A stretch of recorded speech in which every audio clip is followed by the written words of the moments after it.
Assalamualaikum warahmatullahi wabarakatuh.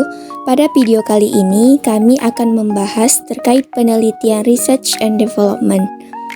Sebelumnya kami berasal dari kelompok 3 yang beranggotakan saya Anissa Aulia Putri, Dini Ramadhani, Dwi Vertiwi, Pinike Gina Grecia, Tiarani Agustina, Utri Helvinda, dan Windy Wulandari. Selamat menyaksikan. A. Definisi penelitian Research and Development. Menurut Sugiono tahun 2019, Research and Development adalah metode penelitian yang digunakan untuk menghasilkan produk tertentu serta menguji keefektifan produk tersebut.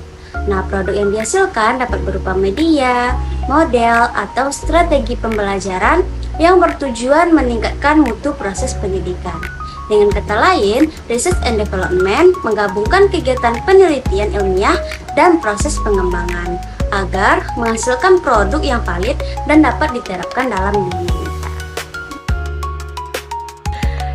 Karakteristik penelitian Research and Development. Penelitian Research and Development memiliki beberapa karakteristik utama, yaitu yang pertama berorientasi pada produk, bukan hanya mencari pengetahuan baru. Yang kedua, bersifat sistematis dan berkelanjutan karena melalui tahapan seperti studi pendahuluan, perancangan, uji coba, revisi, dan penyempurnaan. Yang ketiga, menggabungkan penelitian dan praktik di mana teori diuji melalui penerapan di lapangan. Dan yang terakhir, hasilnya bersifat aplikatif, di mana artinya itu dapat digunakan langsung oleh guru, siswa, atau lembaga pendidikan. Model penelitian Research and Development.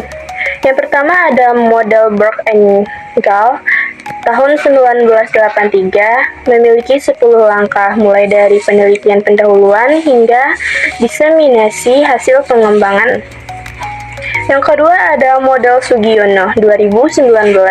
Langkahnya lebih sederhana, mulai dari tahapan potensi dan masalah, pengumpulan data, desain produk, validasi ahli, uji coba, revisi, dan produksi massal.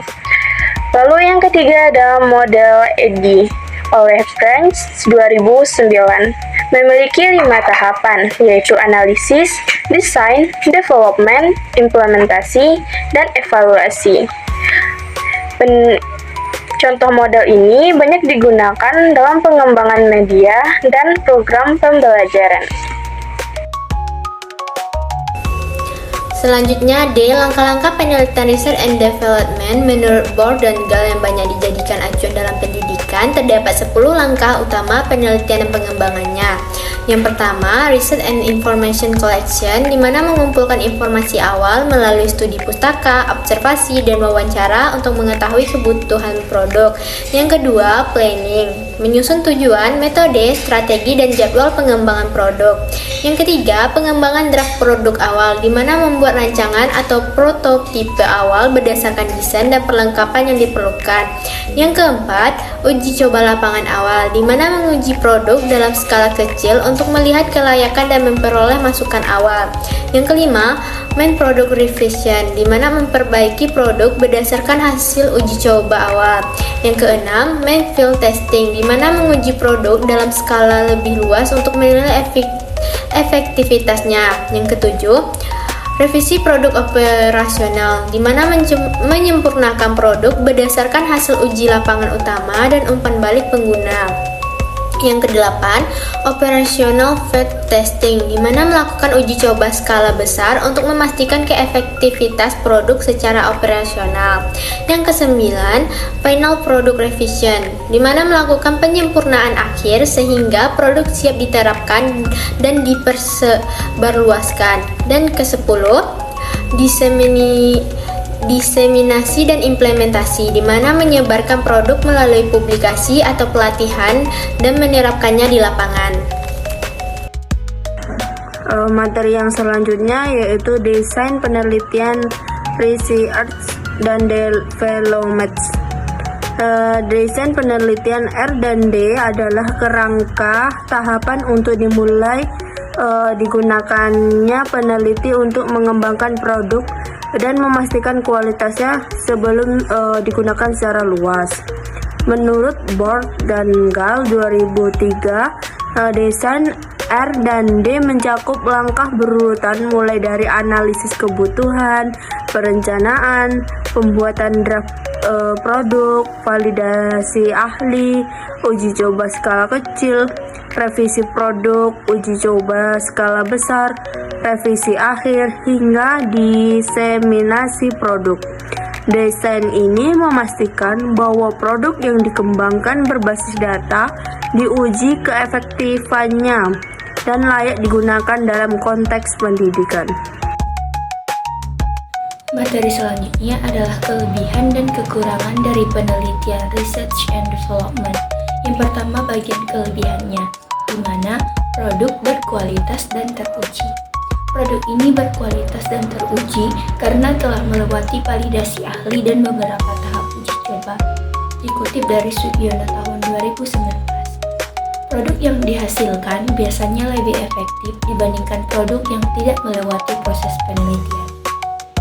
Kelebihan yang kedua yaitu relevan dengan kebutuhan lapangan.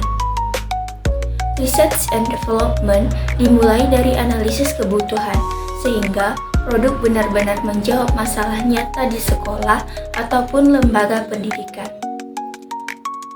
Kelebihan yang ketiga yaitu memberikan inovasi pendidikan. Banyak media, model, dan perangkat ajar baru lahir dari penelitian research and development yang mendorong pembelajaran lebih menarik dan modern. Nah, setelah membahas kelebihannya, kita masuk pada kekurangan penelitian research and development. Yang pertama, memakan waktu lama. Menurut Gall dan Brock tahun 2003, banyaknya tahap uji coba dan revisi membuat penelitian research and development memerlukan waktu penelitian lebih panjang. Yang kedua, membutuhkan biaya besar.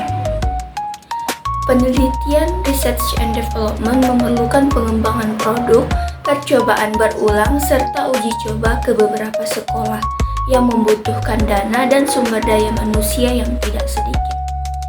Sementara kekurangan yang ketiga yaitu prosesnya kompleks, di mana peneliti harus memiliki kemampuan desain produk, analisis data, serta koordinasi lapangan yang baik agar setiap tahap berjalan dengan efektif. Baik, di sini saya akan menjelaskan materi yang terakhir yaitu mengenai contoh penelitian research and development. Nah, contoh yang pertama yaitu dengan fokus pengembangan media animasi IPA di SD oleh Sugiono dengan penjelasan singkatnya bahwa mengembangkan video animasi divalidasi ahli, diuji coba kecil, direvisi, lalu diuji coba kembali. Contoh yang kedua yaitu modul tematik SD oleh Bord and Gall. Penjelasan singkatnya, merancang modul, diuji di beberapa kelas, lalu direvisi sesuai hasil uji coba. Contoh ketiga yaitu buku literasi anak PAUD oleh Edi. Penjelasan singkatnya, menyusun bahan ajar dengan 5 tahap Edi, kemudian diuji di kelas PAUD. Contoh yang keempat yaitu LKPD Matematika oleh Sugiono. Penjelasan singkatnya yaitu membuat LKPD, divalidasi, diuji kecil, dan diperbaiki agar lebih efektif. Dan contoh yang terakhir yaitu aplikasi belajar membaca oleh Bord and Gall. Dengan penjelasan singkatnya yaitu mengembangkan aplikasi, kemudian diuji coba di sekolah, diperbaiki, lalu siap diseminasi.